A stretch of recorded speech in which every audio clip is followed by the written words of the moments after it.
এত সুন্দর সরস্বতী ঠাকুর কোথায় হয়েছে, এটাই তোমাদের প্রশ্ন। তো দেখো, আমরা সকলে জানি যে কালী পুজো মানে বারাসাত, ঠিক তেমনি সরস্বতী পুজো মানে কিন্তু আমাদের উত্তর 24 পরগনার মামুদপুর। আর তাই সেদিনকেই আমরা সব বন্ধুরা মিলে চলে গেছিলাম মামুদপুরে সরস্বতী পুজো উপভোগ করতে। আর দিকে কিন্তু বন্ধু ক্যামেরাও বের করে নিয়েছে ওই একটু ফটো তোলার জন্য। আর আমরা কিন্তু চলে আসলাম আমাদের প্রথম প্যান্ডেল।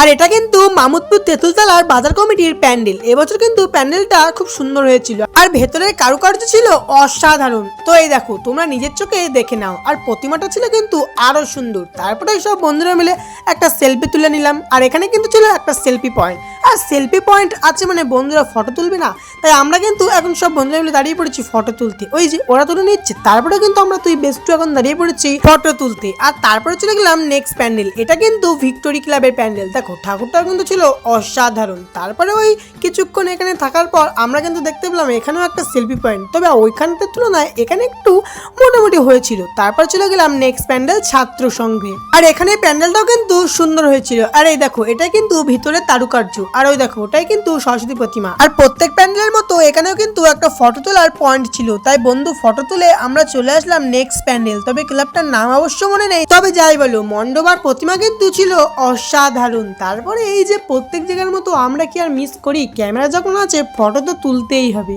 তারপরে ওই যে একে একে ফটো তুলে আবার চলে আসলাম আমাদের এখানে নেক্সট প্যান্ডেল। এটা কিন্তু ছিল ভাই ভাই সংগ্রহ।